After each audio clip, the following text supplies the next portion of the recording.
people are constantly raising the bar. Sacrifices need to be made. What would you guys say are your biggest weaknesses? You or your enemy right now? Is success a lie? Just a fucking podcast, and so it's like we could definitely talk about this as a whole podcast in itself, but typically, like the most cases you see are adolescent idiopathic scoliosis, which sounds like what you had. Yeah. It's not usually related to fracture or trauma or malignancies or anything. And so like in the US, the Preventative Task Force came out in, I want to say 2018, and basically was like, we don't have any evidence to say we should be really screening for this. We don't have any evidence saying we should be trying to treat this. And the treatments we do have actually overall suck. So the kind of easy heuristic for scoliosis is like your scenario, worst case scenarios, where we're having the organ function being impeded, the person's having respiratory issues, cardiac issues. Then we say, okay, if we don't intervene and do something on this curvature, you're probably going to have a negative prognosis, negative clinical outcomes. Yeah. But outside of those extreme, like on the other end of the spectrum cases, everything beneath that, it really comes down to a person's viewpoint of themselves. It comes down to cosmetics, meaning as we age, they may not feel comfortable in who they are. And that's another topic in and of itself.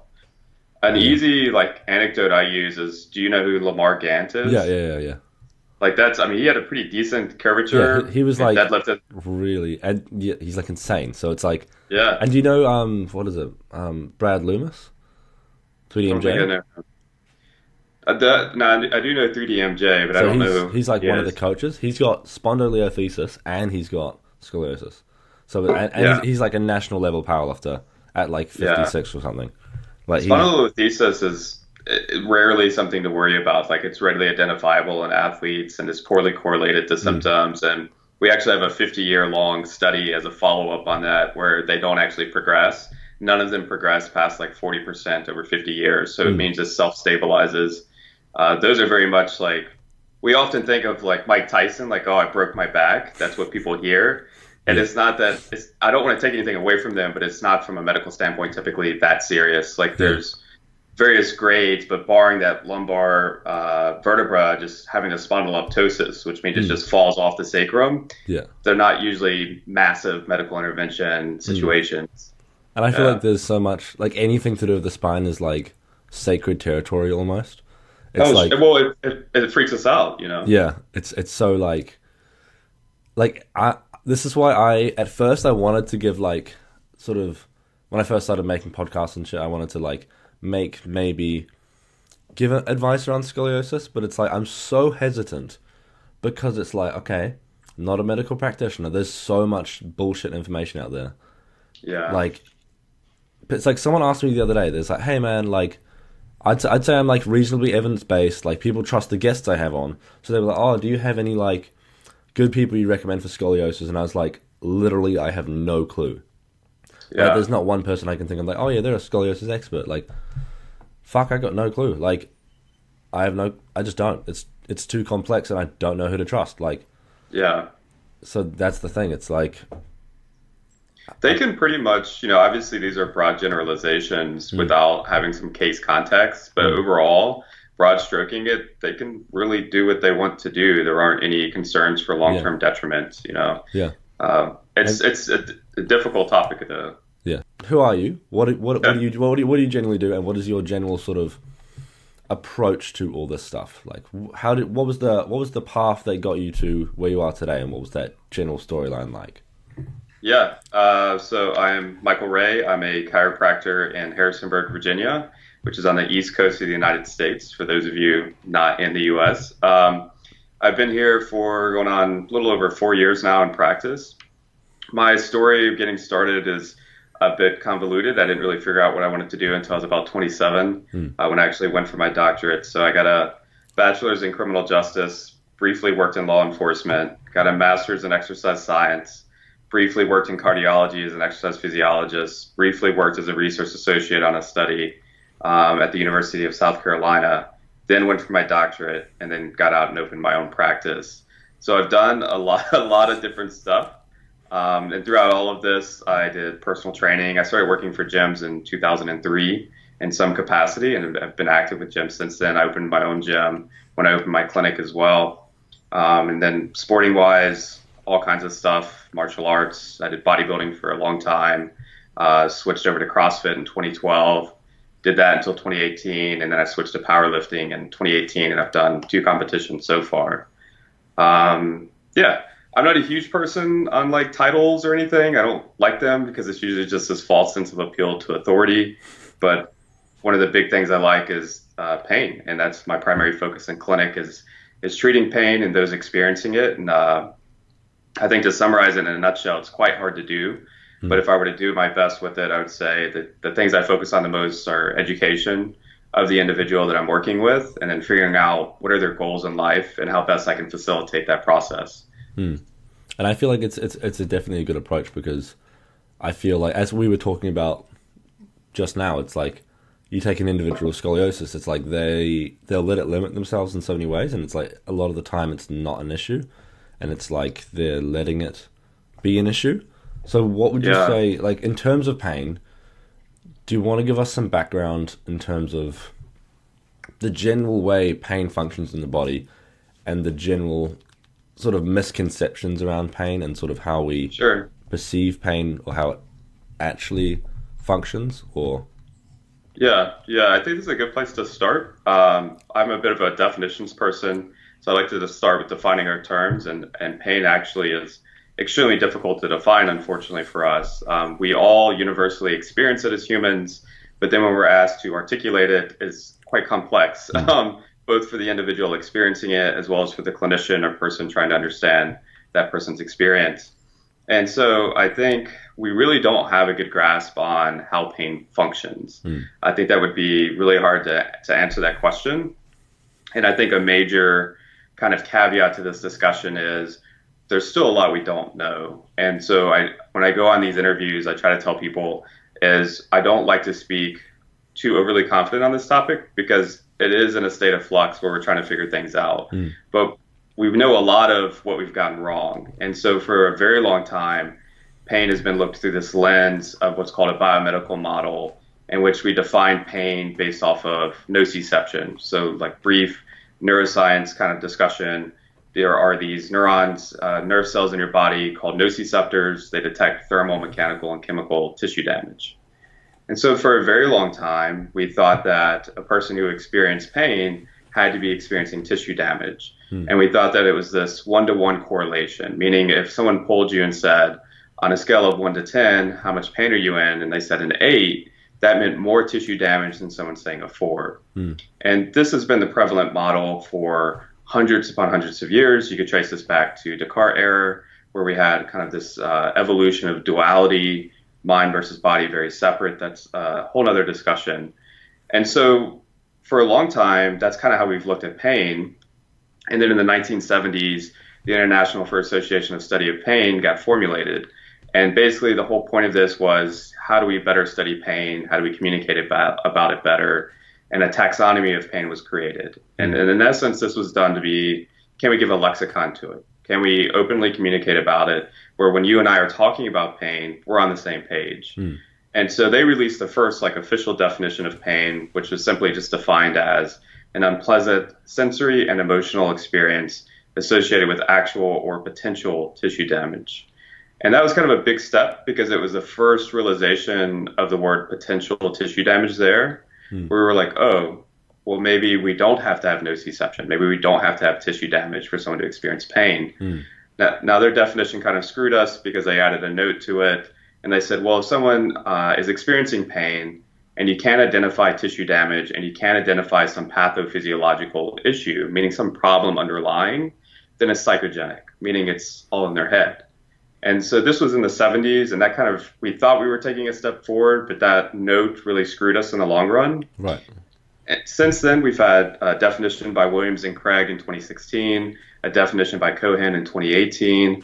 And so when you start looking at difficulties in defining something, you realize that we actually probably don't understand it as well as we once thought. Right. And we're kind of just bickering over that. So my definition for people that I tend to give is it's an emergent process. If you're not familiar with emergent, it means it's nonlinear. There's not a point A to point B, which means that nociception can get a bit muddy. It's not so straightforward as tissue damage. An emergent process that's individualistic to the person, contextually dependent, and stipulate on past experiences, beliefs, and learned behaviors, all guided through social learning. And I would say for me, that's probably the best way I could define pain at this time. Yeah. And then in terms of pain, so up until I sort of found people talking about pain more recently, I sort of saw it as this obvious indication of damage or obvious indication of something wrong. So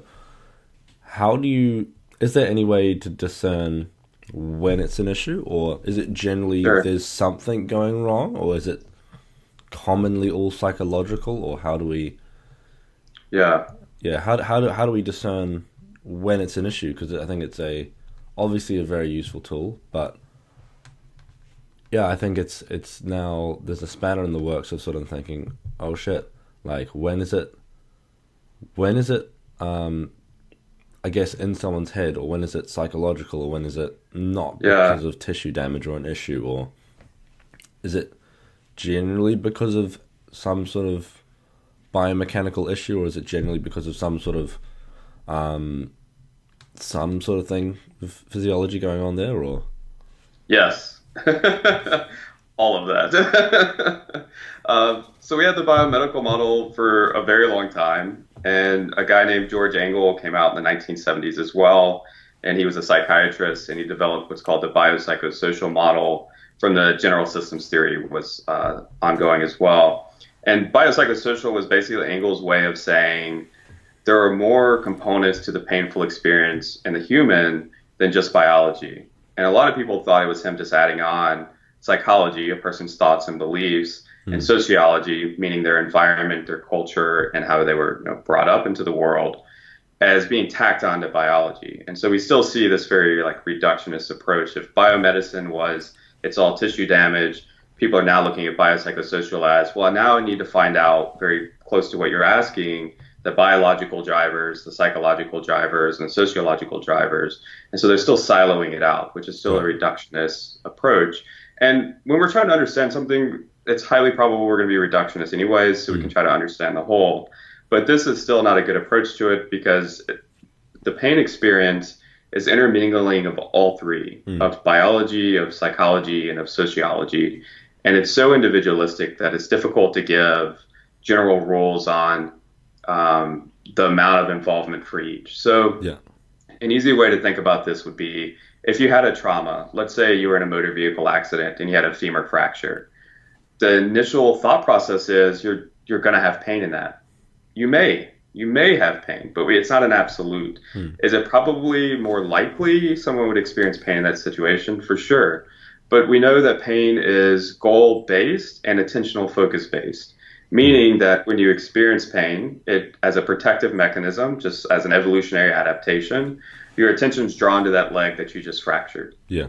If you have a goal that's ongoing that overrides your desire to pay attention to that femur, let's say you assess the situation in the motor vehicle accident and you realize there's something that's about to cause greater bodily harm to you. If you don't move yourself out of the way, you're most likely going to override attentional focus to that leg and try to do everything you can to save yourself. And so we know that it's this attentional focus thing that you can override if you need to. Now, where the spectrum is for the individual of being able to override that, it's extremely individualistic. Another easy example would be like warfare. Soldiers in battle have massive traumas to their body. One may suffer the same exact injury and keep going, whereas the other one suffers it and stops right where they're at. And so we know that because of the goal direction of it, you can override it. If we were to try to say, would those be more correlated with biology? Potentially, and most likely, that would make sense to us. And so what happens with pain is it tends to get dichotomized out. And I'm not a huge fan of this dichotomy, but we say there's acute pain and we say there's chronic pain. Yeah. Acute pain would be the femur fracture. Someone would be like, oh, they're in acute pain because they had this massive trauma. And then for whatever reason, we say, well, at 91 days or past normal physiological healing parameters, if they're still experiencing pain, it's now chronic, which it's very arbitrary to be like, oh, they're 91 days removed, they're still having pain.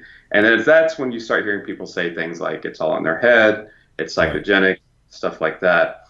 But you can have pain is so individualistic and so context dependent based off of as well prior experiences and behaviors and beliefs about pain, that it's very tough to dichotomize it out like that and to give scenarios like this is the biological correlate, this is the psychological, and this is sociological, because they're all just intermixing to give the human experience of pain. Yeah, and I feel like it's the thing that I think people commonly get wrong in terms of like fitness or anything to do with this. It's like people will use black and white terms and then try and answer complex problems with that, and it's just like you literally can't. It's like you cannot. I mean, I guess a lot of the time we like having those systems that'll be like, okay, this is the classification, chronic, acute, blah blah blah. But I think, would you say there's a detriment to calling something chronic after a certain period of time? I have a couple thoughts. I don't have a straightforward answer because I can see both sides of the coin. From a clinical perspective, I don't think it's very beneficial to tell a patient you're in chronic pain. It's a labeling system that I don't find beneficial, and I feel like you can stigmatize the patient. So you're going to rob them of their identity because now I've called you a chronic low back pain patient, and that's who you become. From a research standpoint and a funding standpoint, I understand it because we need to be able to label it so we can write grants and get funding for it and then study it more and try to figure out, are there actual differences that matter between the experiences? And more importantly, just because we can label something, it gives us this perceived sense of control, but what matters to me is management. So if I label it and we do the research on it, does this affect management and clinical practice? How does that affect the patient? Yeah, and then I think, because it's probably good that it's not a straightforward answer because it's not a straightforward question. So it's like, I feel like with a lot of this stuff, it's so, for research, we need one thing, but then for the actual patient, there's different sort of words we should use? Or do you feel like because I've commonly heard the language surrounding pain is a very important aspect of it. Do you feel like in this specific situation, like with chronic and acute, like if you take it for my like scoliosis population, it's like I feel like a lot of them have been told they've got chronic pain, and then they'll just be like, okay, fuck, this is me for the rest of my life. And it's like like I would say 2 years ago I thought I had chronic lower back pain or whatever, and then I changed up my exercise selection and now I don't. And it's like I didn't have it before I lifted, and then I started lifting and I just did the conventional lifts, and then it didn't really seem to work, and then I cut them out and now I don't have it. So it's like other things have come along, but I feel I'm still very skeptical as to whether they're there because I'm just fucked or like ruined for life, or the fact that I think like it's more, there's a lot of exercises I'm doing that I shouldn't necessarily be doing, and I feel like that's more what's causing it. And would you agree with that, or do you think there commonly can be even limitations on activities someone wants to do? Yeah, so movement or activity is an interesting discussion. I'm more in the camp that I don't think there are things that we should restrict people from doing. If they think that that's something they want to do, maybe we have to have realistic discussions about what's feasible, meaning, and technology's come a long ways, but if you're a human being who suffers a massive trauma and suddenly we're quadriplegic, this is a very different discussion about a new normal and what is feasible within the confines of our body, because we do live in a biological system. And so that's kind of part of the discussion. From the majority of people, though, there aren't anything that, if you're fully capable, there's nothing that you should avoid. There are no movements or activities you shouldn't be able to do as it relates to pain. And so these are two separate discussions. Pain perception and its correlation to activity, and then allowable function based off of the person's own biology. Meaning like the quadriplegic would have very different functional abilities just from basic neurological issues versus someone without that neurological deficit. Is that making sense? Yes. And then sort of trying to explain it in a realistic sense, because I think, like, for myself, if I really wanted to squat and deadlift, I probably could. Like, I've actually put squats in my recent mesocycle, and it's been fine, which is like the thing. It's like for so long, I was like, nah, I can never do that because I'm just crippled. And it's like, the more and more that I do this kind of stuff, I think more, okay, no, like, I think it's just, you probably squatted like an idiot before. That's probably what it was, like. Well, the big thing I always go back to is no movement is inherently good or bad. There is no dichotomy. And they just are. And you've either prepared yourself to do a movement or you haven't. And so that's more of a question of like loading and fatigue management. Yeah. But someone with like, and you and I chatted a little bit before we started this, as far as the scoliosis and stuff you've dealt with. And I wouldn't, if someone came to me and said, I want to be able to squat and deadlift, awesome, let's do it. Whether they have scoliosis or not, there's no reason that that's a confounder that they shouldn't go on to do it. Yeah. And in my mind, the net benefits of resistance training far outweigh any potential minor risk of them doing it. And that would be a very debatable risk, if any at all, that I can't even think of any. So there's no reason to not squat and deadlift. I get more at, what are your goals? And so from my standpoint, I don't need you to squat and deadlift. I mean, I can get solid resistance training with other movements. But if you want to be a power lifter, or you want to do, something that necessitates us doing barbell squats and barbell deadlift, or that's just your personal goal, then I'm all for it. So for me, it just comes back to, what are you trying to accomplish? I think that's the cool thing. It's like, I think what you said before sort of rings quite true. It's like, okay, make sure you've actually prepared yourself to do the movement, because it's like, that's the kind of thing, like, how I remember when I used to squat, I wouldn't warm up really. Like, I would do cardio for 5 minutes and then I just go into squatting. And it's like, I would have no kind of preparation. Didn't really know how to squat properly. But then for all my upper body movements, I would try and have some sort of appropriate warm up. And it feels as though I kind of didn't know what the fuck I was doing. And then when I started taking leg training seriously, like I did, the first movement that I've ever really connected with in terms of my legs is like leg press. And it's like nice, deep, increased range of motion, just not like that short, like limited leg press kind of stuff. And I found I would take it seriously. I would warm up. I would sort of acclimate the weight upwards so then I can actually get to a heavy working set and it feels okay. And like you would hear people online say like, oh, leg press is bad for you because your lower back. But then it's like, you actually do it and you do it in a way that you actually feel safe doing it because you learn how to do it properly.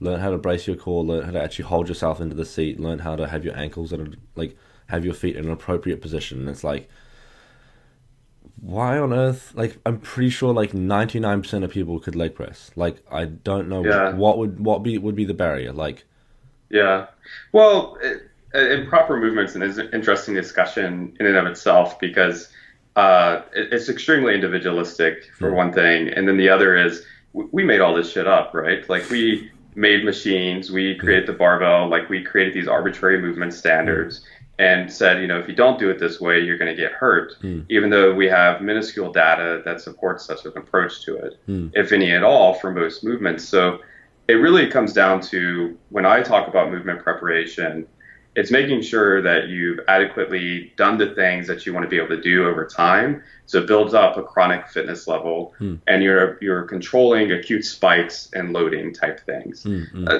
The specific research term that a lot is getting popularized now is acute on chronic workload ratios. Now, the research doesn't appear to be strongly supportive for like a sweet spot of load management. It's far too related to training history and individual factors that would mitigate like a sweet spot for training. But it just looks at, what have you done previously comparatively to what you're about to attempt? And did you prepare yourself to do that? And if you go from like, if your baseline of fitness is here and in a single session you're trying to acutely go to here, that inflection point might not work out for us, Do you feel like that's stepwise that? Yeah. Would you say that's commonly why people will feel like, because I feel like there's so many like perceived barriers when people come to weightlifting. They think it's so much more difficult than any other sport, but it's like, the moment you realize how to do it properly, or even take a slow approach and do it, it's like, it is the easiest thing in the world. Like, it's so simple once you know how to do a few movements correctly and you kind of understand the general gist of it, like what should happen in a movement and what shouldn't. So but if someone comes to me and wants to squat, like, I don't complicate things. It's Yeah. like, okay, what does your body weight squat look like? And Right. if you're an individual who hasn't done much activity recently or resistance trained, that may just mean, can you do a sit to stand? Okay, yeah, that looks cool. Let's try a goblet squat. Okay, maybe a front squat or a high bar back squat or whatever. Like it's finding your starting point and then just progressing from there over time. But patience is key and embracing the process and not saying, well, I want to squat 315 today and my prior training history is 0. Yeah. So that would be a huge acute inflection point on your load abilities comparatively to what you've previously done. But I've not seen any data to say anyone from any population shouldn't do a particular movement. I don't think that we have any supportive evidence for that. And I think that's a massive erroneous claim that typically ends in fear mongering.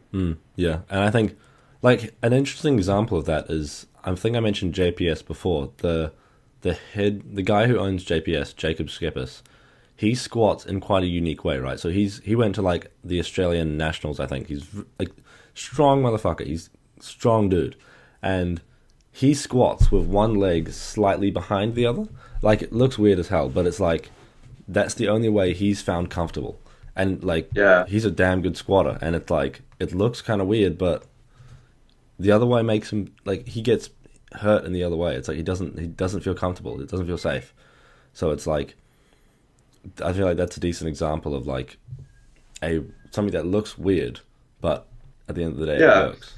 Well, it's motor learning, right? And so with motor learning comes down to task completion. And so we've created these arbitrary standards of like, oh, if you're going to squat, it's got to be, especially if you're a power lifter, let's say, you got to have, hips below knees, you have to have below parallel squat, and then you got to stand back up. So it's fitting someone into that movement standard. And then over time, anecdotally, we figured out maybe there are more biomechanically efficient ways to complete this movement. And that's fine. I'm okay with coaching general guidelines for movement completion.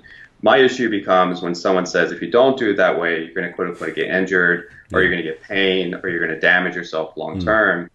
That's a whole nother discussion that gets very, very gray very quickly. Yeah. And I feel like it's the kind of thing where, like, as you said before, like sort of, are you even ready to do this kind of work yet? Like, maybe you should, instead of going for 315 on day one, maybe start at like the bar and then empty bar. Then do 135 maybe like 6 weeks down the line. So like that's the thing. Basic progressive overload, I always think about the story of Milo of Croton, like picking up a calf day after day after day, and then the calf turned into a bull, and then they were capable to carry the bull. Have you heard this story? Not particularly. Yeah, so it's kind of like the idea of progressive overload from Milo of Croton. I feel like it's just something that I've noticed is like, because I didn't squat for so long, I hadn't squatted over 70, and like I can leg press like 200 with nice full range of motion, like slow eccentric with a pause. Like my legs are decently strong, like they're weak as fuck compared to normal standards, but for the normal person I have reasonably strong legs, and I can barely squat 70, right?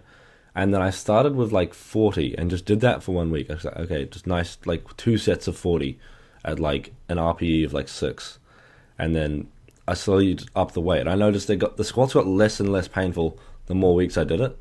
So I feel like, is that a common thing? Like, and same with my bench press. It's like starting low and then actually doing it. And I might try a similar thing with deadlifts. Like, I'm still almost scared of deadlifts, but I literally have no reason to be other than you shouldn't deadlift because you have a spinal fusion. And it's like, okay, like the thing is, I did deadlifts before. Like I did. Back when I was like 62 kilos, I deadlifted like 110 or something, which isn't trash for most people, right? But it's like, at the time I was like, fuck, this is heavy as shit. So, and like I did get injured. I didn't have pain the next day. Maybe I had a little bit of lower back pain, but it was like, okay, the thing there is I probably didn't get myself ready to deadlift. Like I did like 3 days of deadlifting in that whole month, and then I went straight to my absolute max. It's like, duh. You know, like I feel like that's the issue. And I don't want people to hear like when we say ready for movement, that means you go like get out your foam roller or your bands or anything. Like I'm saying from a broad spectrum standpoint versus like if you want to go squat, and anecdotally what I do is I just go squat. Like Yeah. that is movement preparation, is just doing the specific task you're training for. I just wanted to clarify that because I know some people are going to hear this and be like, well, what should I be doing to, so. Yeah, they But want yeah, the if you, specific, like, stretching and strengthening and right. pre-activation.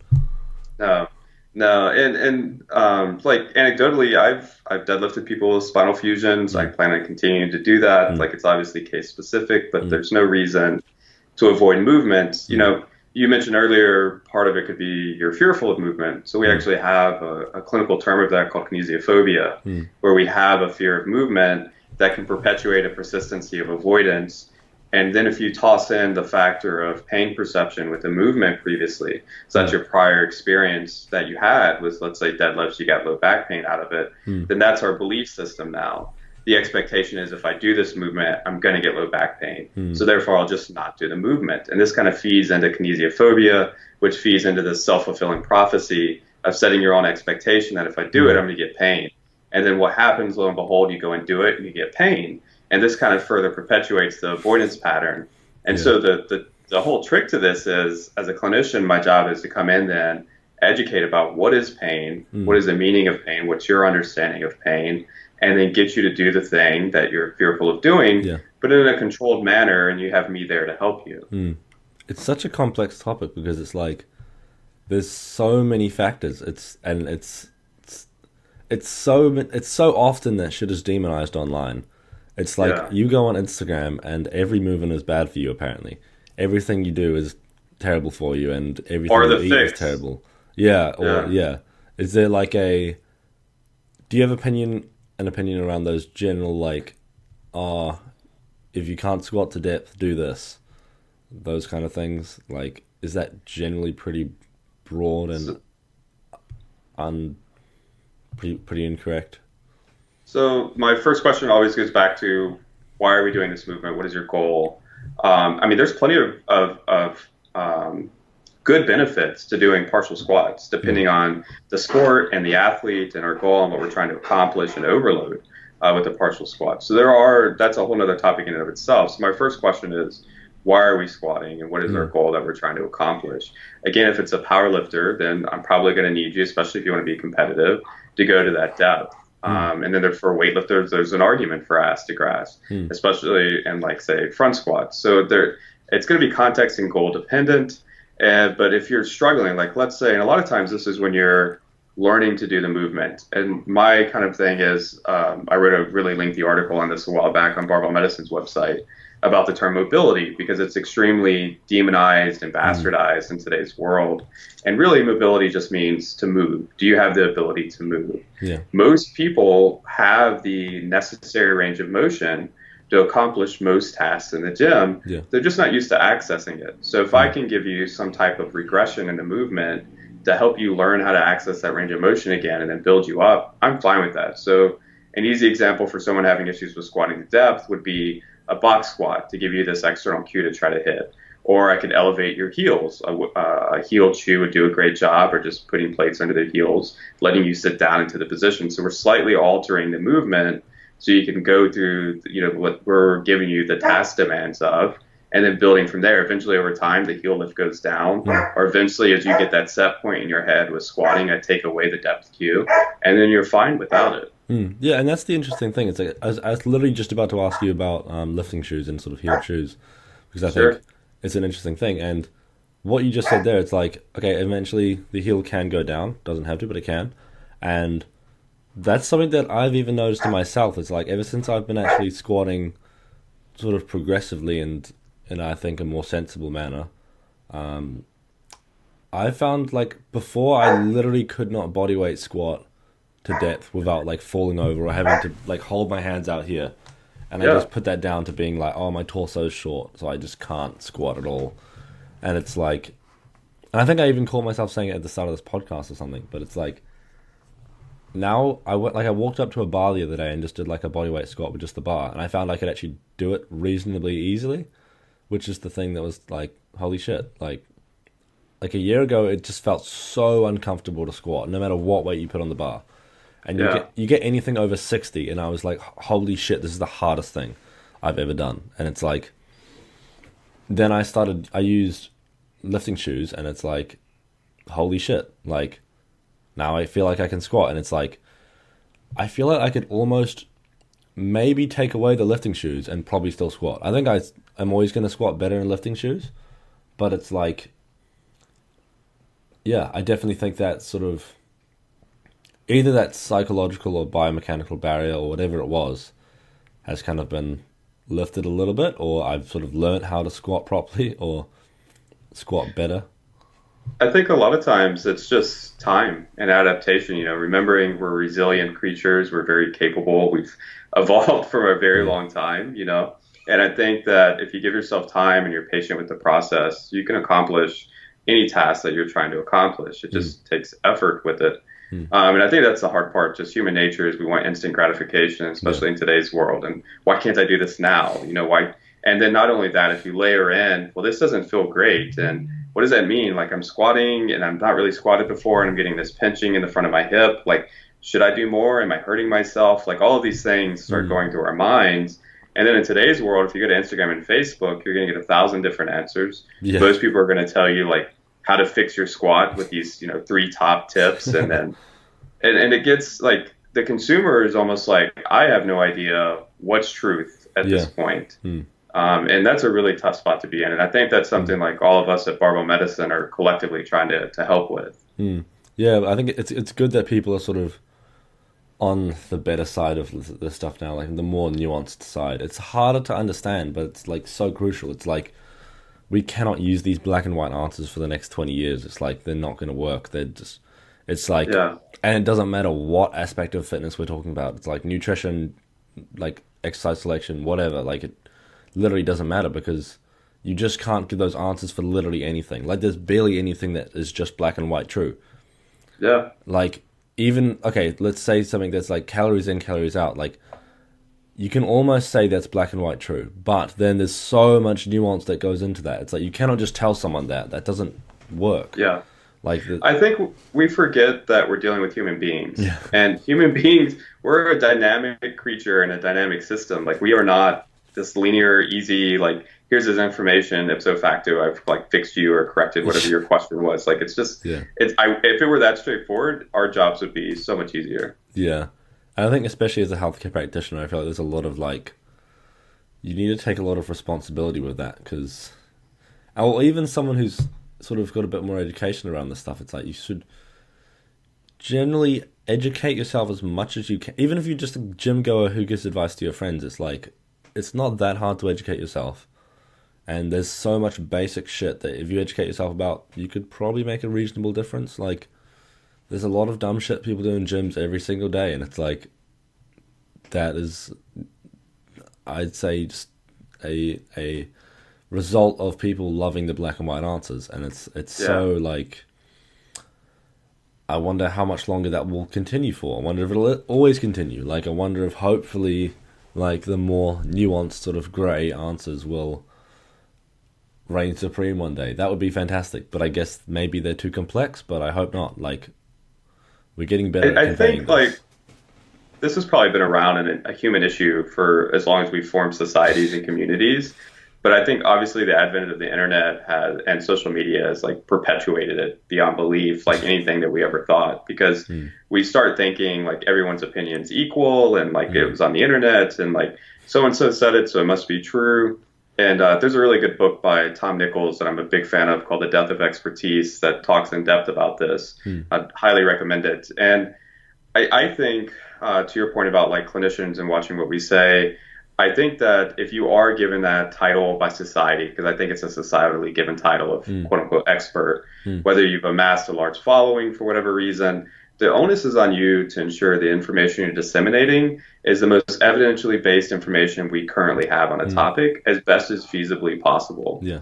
And if you're not meeting that expectation, then I think you're doing a severe disjustice to those who are looking to you for information. Yeah, I would definitely strongly agree. And I think like a good example of this is Eric Helms, right? Like he's fantastic dude in all regards. And something that I really admired about him was I've done like 3 podcasts with him, and in every podcast when I've ever asked a question where it's just out of his scope, but I'm just interested, he basically will give me the answer like, that is out of my scope. Like, we talked about politics in the last one, and sort of just the principles and what we generally, not general political opinions, but just navigating that and sort of navigating that in combination with social media. Like, this podcast goes to all sorts of random places, but it's like, when we touched on basically that general thing, he was kind of like, I was like, oh, is there anyone you personally like listening to in terms of politics or general philosophy around life?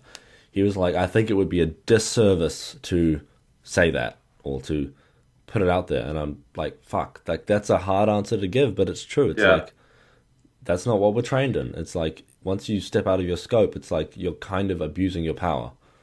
I think, and the difficult part of this is human nature is if you reach such a level of like quote unquote stardom, you lose those barriers and you think like, sure. oh, well, people are just looking to me for information and what harm is this? And I see it all the time with pain, especially on social media and especially in the fitness community. This topic comes up regularly. And it's like, oh, well, I'm just trying to help them out. And it's like, I get that, but the information you're disseminating isn't of the highest quality at this time. Yeah. And that is going to probably have a net negative down the road because you're going to instill a belief system about pain, oftentimes in the fitness industry as it relates to movement. And that belief system now leads to behaviors. And so you are furthering both that person's choices in life and their learned behaviors with fitness and activity. Yeah. And if you're giving the wrong information, you've now set them on this horrible trajectory. Yeah. And this is probably why we're seeing the persistent pain epidemic that we're seeing today. Yeah. I feel like, well, would you say there's a lot of factors to that. And it's so, I feel like everyone nowadays has like something wrong with them. And it's like, for those who can't see, I just did like the bunny ears. Air quotes. Air quotes, yeah. And it's like, I don't know, this is more like a political thing, but I feel like people kind of want to have that thing wrong with them. And they want to have it some people, I think, want to let it limit them. And it's like, I would say it's relatively easy to do that. Like, for instance, with myself, if I wanted to, I could say, oh no, like, the reason I'm not where I'm at with bodybuilding is because of my scoliosis. I'm just so limited, so crippled, can't do a thing.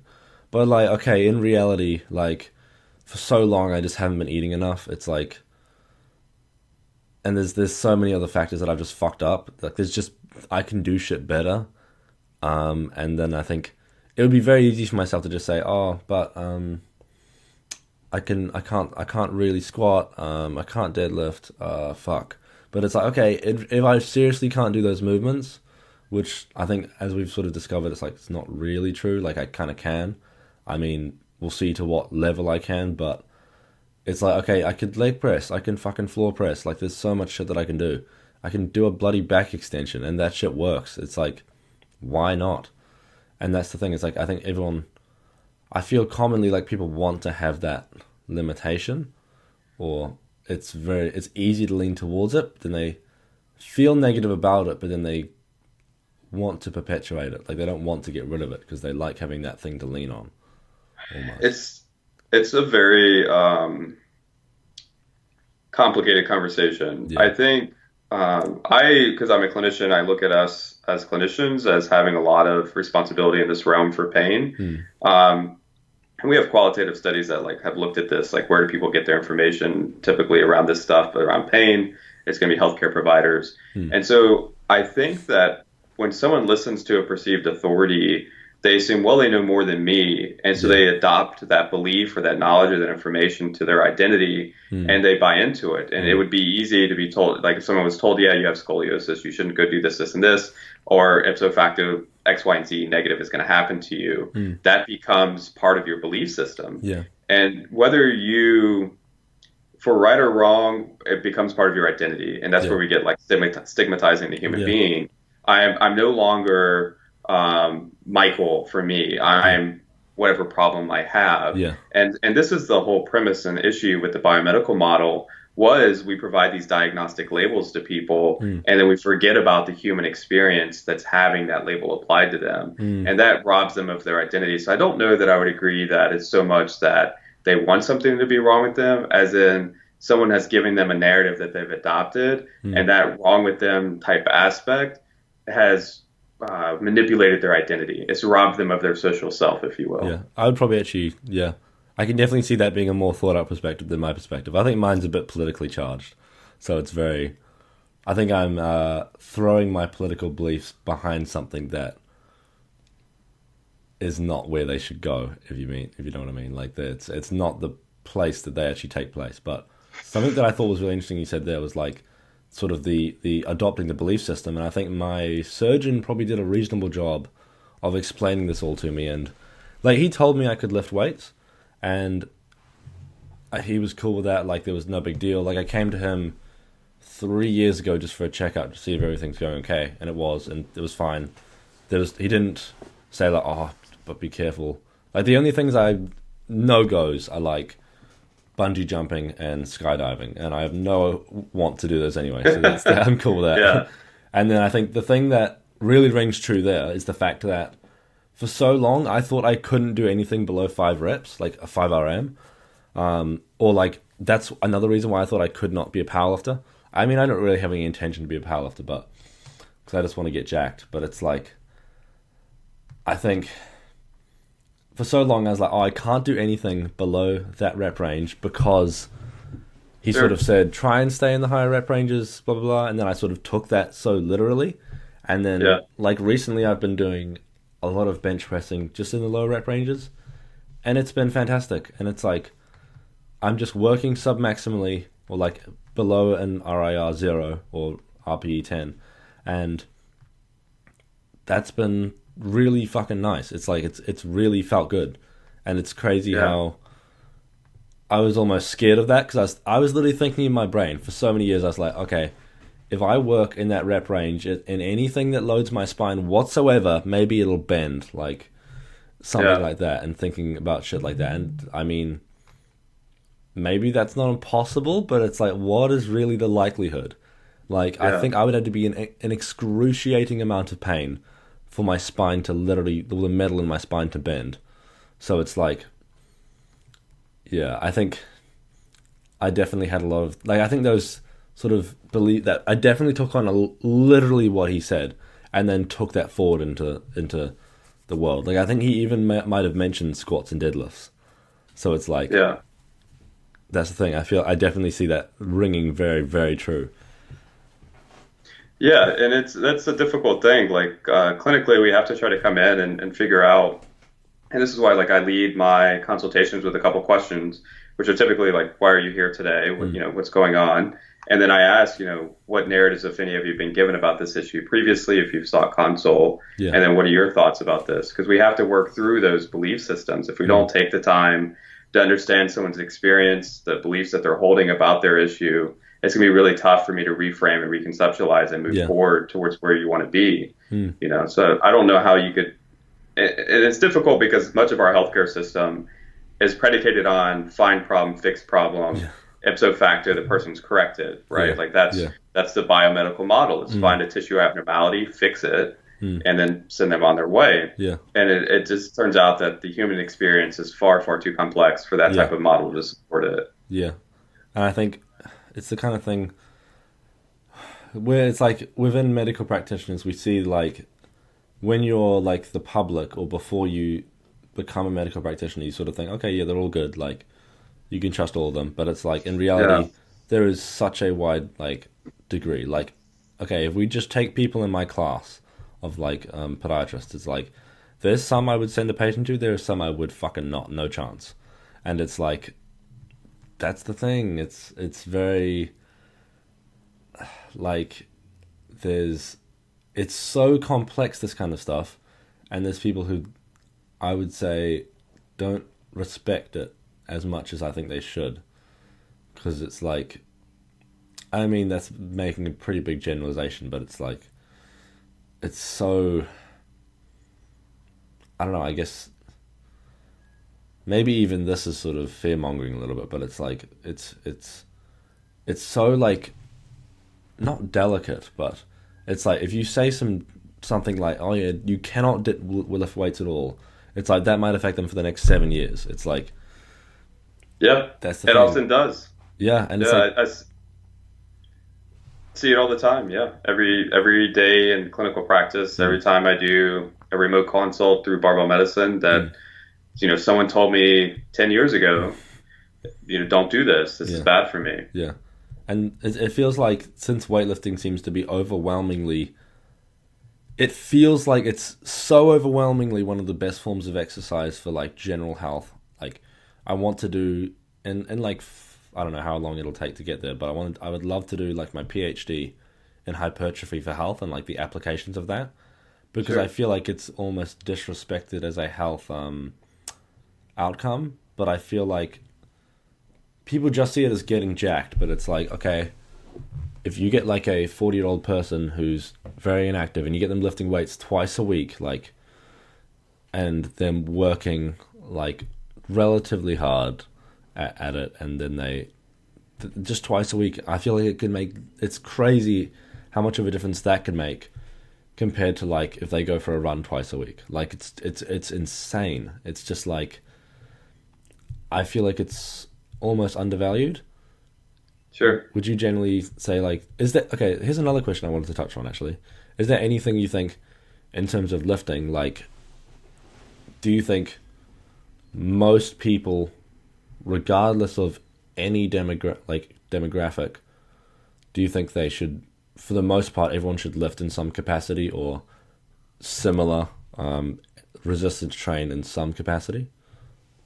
That's my bias. I would love to see that. Yeah, I mean, resistance training is applicable throughout the entire lifespan, and there's a lot of positive benefits to it. So, absolutely, I would love to see it. The difficult part of it is buy-in and adherence, getting people to see the value in it, and then getting long-term buy-in. And so, I think, like, if you would have talked to me 10 years ago, I would have been much more in the camp of like, there's one way to exercise and there's one way to do this, and you've got to go do X, Y, or Z, and that's the best health outcomes. And then when we start like looking more at kind of scientific evidence and research on the topic, like, I'm just happy people exercise. In the US, I would be happy that they met the National Physical Activity Guidelines. I would be like, hey, we're knocking it out of the park, I would be happy with that, which does include 2 days of resistance training for people. But we've got to figure out how we make it applicable and get people to do it. A lot of people, me included, originally badmouth CrossFit when I first heard about it.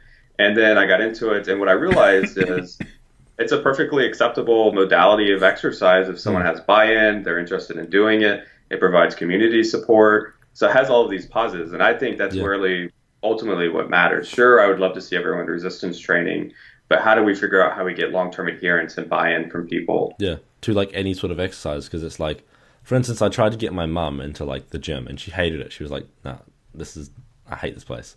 And then she started running, and it's like, she was pre-diabetic, and now she's not. And it's just like, that's as simple as that. Like, there's no reason to, and like, anything is good, but anything's better than nothing. It's like, by a massive degree. It's like, and that's the thing that's so cool. It's like, I feel like for a long time, it's sort of felt like a lot of these health problems or general problems we have nowadays seem to be due to just lack of exercise and shitty diet. And it's like, get people exercising, and it feels like that's 90% of it, which is we even see it for pain. There's I want to say it's Nagel et al. And then Law et al. Both did pieces on physical activity's role in mitigating the development of persistent pain. I mean, so there are so many health benefits to getting people to be physically active. But I think I got my master's in exercise science. I went through it from 2008 to the end of 2010. And that was the question we were also asking then, and it seems to still be a prevalent question, is long-term adherence. Like, how do we facilitate that process and get buy-in? And I really think CrossFit was onto something, which is why it's probably become so popular, is the community aspect of it seems to be a big buy-in for a lot of people. And that's something that I've even bashed in the past. It's not specifically CrossFit, but more, do you guys have F45 in America? Yeah. Like, for a long time, and people know me reasonably well for this, is I have certain people on, and I would look to bash shit other exercise formats, but it's like, why the fuck are you doing that? Like, now that I think about it, it's like, what does that bring? Like, if you're not, like, okay, sure, maybe they're not doing everything perfectly, but it's like, it's fucking way better than nothing, and people adhere to it. So what's the problem? Like, it's just like most people don't want to be a powerlifter, which it sucks that that's the case, but it is what it is, you know? Like, most people don't want to just do hypertrophy every day. It's like, that's what I would love to see everyone doing, because I think it's cool, I think it's great for health, and etc. But it's like, that's not what most people want to do. Most people don't want to go in and do incline dumbbell press every day. Yeah. It's just like, that is what it is. And I think that's the... It's so... Yeah. I think it's very easy to get caught in that, especially nowadays. Everyone wants to be like... Everyone wants to have their camp, and then everyone sticks in their camp, and then we all sort of bash every other camp, and it's just like currently... Tribalism. Yeah, like in the British bodybuilding scene, like I'm in New Zealand, but that's like where a lot of my guests are from, so it's sort of like the scene I associate with a lot. There's been a massive debate around reps and reserve bodybuilding training versus pure failure training. And like at the end of the day, it's like, okay, which one is someone going to adhere to? Do that one. Which one do you like doing? If you fucking hate going to failure every time, don't do that shit. If you hate leaving reps in reserve, don't do that shit. Do failure, whatever. It doesn't fucking matter. Just do something. And then, like, if you want to be the best bodybuilder in the world, figure out which is better, and then do that. It's like, you know, there's so much ego. I'd say ego around people's training styles, and it's like they want it to be this or nothing, and it's just like that's counterproductive. I think it's tribalism at its best. You know, that's just kind of how it happened, and that's why we should be anchoring ourselves to research evidence and that demonstrating like this is the most optimal path for your goal that you're trying to accomplish.